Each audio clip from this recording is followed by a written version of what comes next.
Hello and welcome to this preview about the fighting King's Indian, of course. This is my second book, and the first one, The Fighting Sicilian, you can find also on chessable.com. Now, this second book I make based on my own repertoire, which was and is for a number of years, and this is of course the Fighting King's Indian. I mainly concept my opening repertoire on some very exciting openings, and the King's Indian is, in my opinion, the most exciting opening in a chess. It's very dynamic, is very sharp, and provide black the great options to play for not only a draw and for the equality, but also for the win.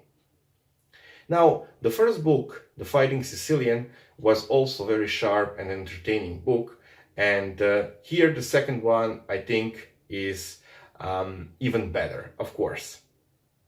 Now, here, as I mentioned, I use the variations that I really use in my own games. So it's mainly the repertoire that I use from the beginning of my chess journey. Here, in the Fighting King's Indian, I have to say that some of the lines are also my personal analysis, which I will for sure show you here in this book. Of course, the book will be covered with the videos, which will give you the another dimension of this great opening. I have to say that the King's Indian play the players with black pieces, of course, like Bobby Fischer or Garry Kasparov, who was and is still for me the best chess player who played this great game. Now, here in this book, of course, and the cover video, I will try to show you mainly all of the variations that I think are relevant here, and I will cover them with the video. This is, in my opinion, great repertoire for anyone who really fight in the chess, who is a fighter and who enjoy very sharp and entertaining lines. I also think that this book is great for the beginners as well, because they will provide for them the fundamentals in this great opening, but also will provide not only the opening, but also the main things, how to go further in the middle games as well. This book is made within the 16 chapters that I try to cover with all the lines that white can try. Let's go and let's show you what I make in this book. The first chapter is all about the miscellaneous variations that the white can try in the second or after the second move. So basically d4 and knight f6 will be the starting moves in the King's Indian, and now in this chapter I will show you how to play against the lines like knight to c3, like bishop f4. I have to mention that some of those variations I will also cover in some of the next chapters, especially like b3 that can be transposed to the double fianchetto lines, or g3 which can be done in the fianchetto lines, or I also show you here how to play against the e3 lines, maybe against even something else, but also I will try to cover all main things there. Now, in the second chapter, I will try to show you how to play basically the lines that white can find useful for him in the fourth move or after the fourth move. So basically here I try to cover the bishop f4 line, which I also try to cover in the second move, but of course I will show you how to play maybe even against the bishop g4, bishop g5 line, which can also be frequently used, in my opinion, at the club level especially. Then if we go any further, we have to go to the third chapter, which is for me somehow made in two chapters. So third and the fourth chapter will be with the ideas that black have to deal with after the white fifth move. For instance, after d4, knight f6, c4, g6, knight c3, bishop g7, e4 and d6. Here I will try to cover non-main lines after the moves like knight f3. Of course, this also can be transposed to the absolute main classical lines, but then I also show you how to play against the h3, of course bishop to d3, or something like knight g to e2. So this will be the first half in the fifth chapter. After the white fifth move. The second chapter, which will be mainly the fourth chapter in this book, I will show you how to play with more the lines that white can try after the fifth move. So basically this will once again be the move bishop f4 that can always transpose to something else. And I think that if not bishop f4, you have to know how to play against very passive move e3, or also something like e4 with a combination of something else, not the absolute main lines that I will show you in the classical opening. Of course, we have to mention once again that bishop g5 can be played with or without the move knight f3, which is in my opinion sometimes very important. Then if we go further, I have to mention that one of the chapters is also dedicated to the Auerbach system, which is again for me popular at the club level. So basically bishop e2 and then with the combination of bishop g5 in the next move.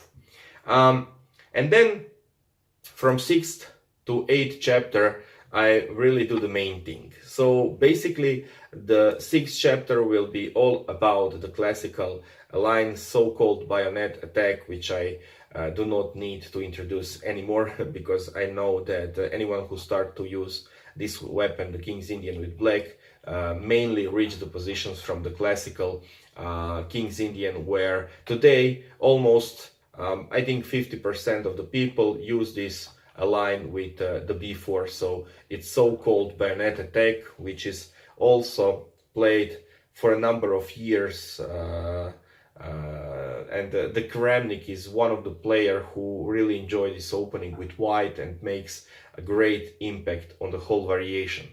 Of course, through the years, black find a way how to deal with it, and in the book I will try to show you and explain you basically how is, in my personal opinion, the best way to play against this opening as well.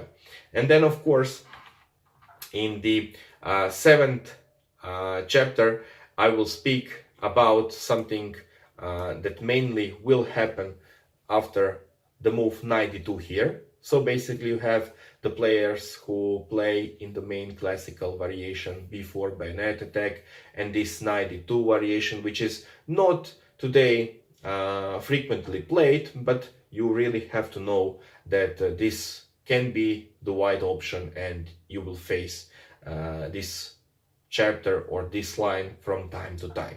And then in the 8th chapter, I think the most exciting line in the King's Indian. This is the absolute, in my view, a main line in the classical variation, which start with an knight d1. And this is something that try even the Garry Kasparov himself with white pieces. So in my view, this just really show how this opening is rich, and the player who played for years extremely nice with black also try none other but this variation with white pieces. So it's incredible rich position, and in my opinion this is the one of the most exciting lines and variations, not only in the King's Indian but in the chess, because it provides a number of strategical and tactical resources for both of the sides. And I play many games as well in my career, and I really enjoy it. So I will try to cover and show you here how you can play against it. Then if we go further, of course, I have to show you even how to play in this classical opening, the lines where white can be, let's say, slightly different, or where white can deviate from move to move. And here, if he didn't go for a b4, knight d2 or knight d1, he can also try to play very sharp line like c5, or try to do some crazy things and go for a king h1, which is something very unnatural, but I will mainly explain you why white can try that. And then something like queen c2, or show you the moves like bishop g5, which is, in my opinion, not the best way for white to play. It's so-called Odessa variation, and I really try to explain you basically what white wants to do there. Then after that, the next chapter will be dedicated to the bishop g5 line after the move e4 and knight f3. So it can be the separate chapter, because I think that this is something that white can try in number of other variations as well. So he can start with the bishop g5, then e4 and knight f3, or he can try first with knight f3 and then e4 and then bishop g5. So, and at the club level, I think that this can be very, very important to know that, because I think that very frequently those players with white use this system. It looks like very sharp one, but in my personal opinion is that once again black will get even maybe a slight edge, because it's not something that white can try to get some kind of really big edge. But this is one of the moves that I show you in the book and in the video, which will be the white try to not allow black to push e5. So the move like bishop g5, mainly white play in order not to allow the most thematic break in the center for black, of course, e5. And in my opinion, this deserves the separate chapter, because I also face this setup that white can make here a lot of the times. And then we start to go to some more positional lines, and first one, which I think can be also played very frequently at the club level, will be the double fianchetto line. So here I show you mainly how the things can go in the positional view, and basically here white can try and hope for a double fianchetto system. So he'll play b3 and g3 and then go with those bishops on the most exciting diagonals there, and you will from time to time face the system, and it can be very positional and tricky to meet. And then from the double fianchetto system I go mainly to the system which we call just the fianchetto system. So white just wants to develop the light square bishop. It brings him to the g2, and this bishop is great on this diagonal, and of course after the castle there, this bishop will provide some kind of the defense for this king that will go to g1 square. And then after this, let's say, positional approach, I go to something very opposite, and I use the next chapter to show you how to play against the 4-pawn attack. And this chapter will show you how to play against, in my view, the most aggressive way how white can meet these kings Indian. Now, when I try to explain you basically and separate these kings Indian in two separate ways, I have to say that you will face in the first view the players who will really make a lot of the aggression there, who will try to burn all of the bridges and try to get as quickly as they can a big advantage in the center, like here. So it's clearly something that white try in order to get extremely active and aggressive position. And then on the other side you will face the opponents who will not really try to go mainly for those aggression, and then they will try to play something like fianchetto line, which is very, very positional. It doesn't provide white any kind, or white try not to be aggressive, but just try to control the game there. I really think that the King's Indian is so rich opening that you can use in order to be aggressive in all of the systems there. But sometimes you have to be, let's say, maybe more trickier and go in the positional line with some kind of aggression. And because of that, I show you in the fianchetto line how to be aggressive. But also here, in my opinion, there is no need to hurry up. And the King's Indian is very entertaining opening. So you will get a lot of the possibilities even in the middle game, of course, and the end game for sure. So against someone who is so active, like here white is, and aggressive, you can go for a more positional style, but of course with a lot of adventures, let's say, there. And I will show you how to face and deal with this aggressive system as well. And then I go and switch mainly to the Petrosian system in the classical variation, which is very also playable for black.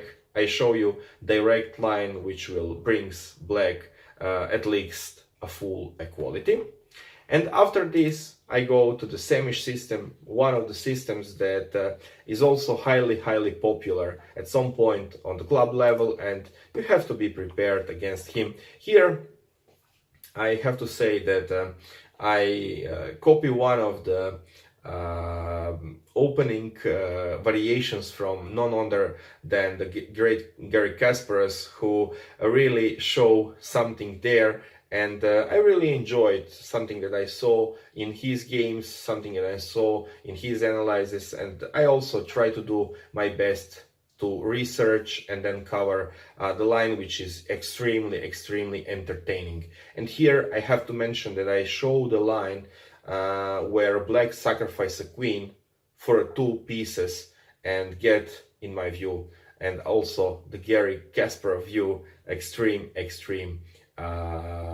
importance in very aggressive way. So here you will get something that is out of normal ways of playing chess, and for real, black will try to get a compensation in the variations where he will just sacrifice the queen for 2 pieces.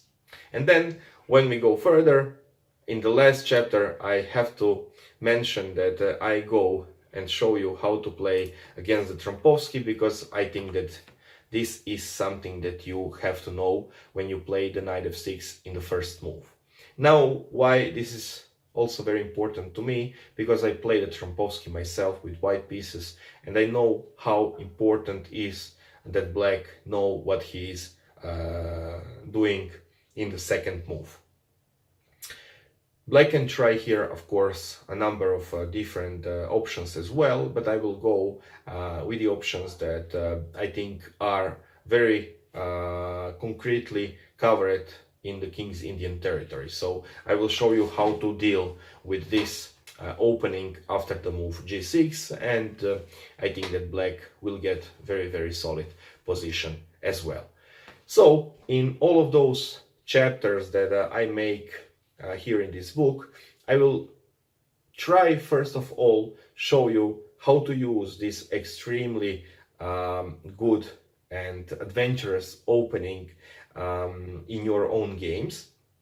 Of course, I will also try to show you not only how to play in the opening, but from the opening to the middle game, you have to know exactly what you want to achieve in order not to be bad after the opening, let's say. Because if you just know and understand what you want to do in the opening, but not what you have to do after the opening, you can easily get a lot of the trouble there for yourself.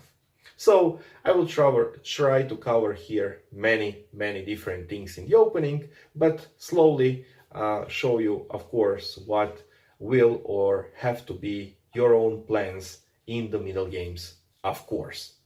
Now, I think that this book will help almost anyone who will try to improve his own opening skills, not only in the King's Indian, but also in the chess, because, you know, here in the King's Indian, you have the things that I will cover in view of offense, defense, how to exchange a few of the pieces, why or how you want to proceed in the middle game, and what are your targets later on.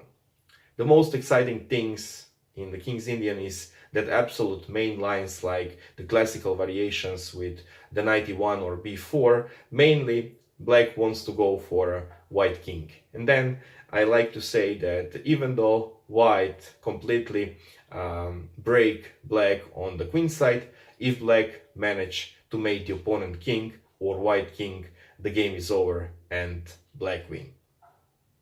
I really hope that you will enjoy this great opening through the book and the videos that I provide for you here. And if you will have any kind of the questions or anything there, just please ask and I will be really pleased to help you out. I wish you all the best and good luck with this great opening.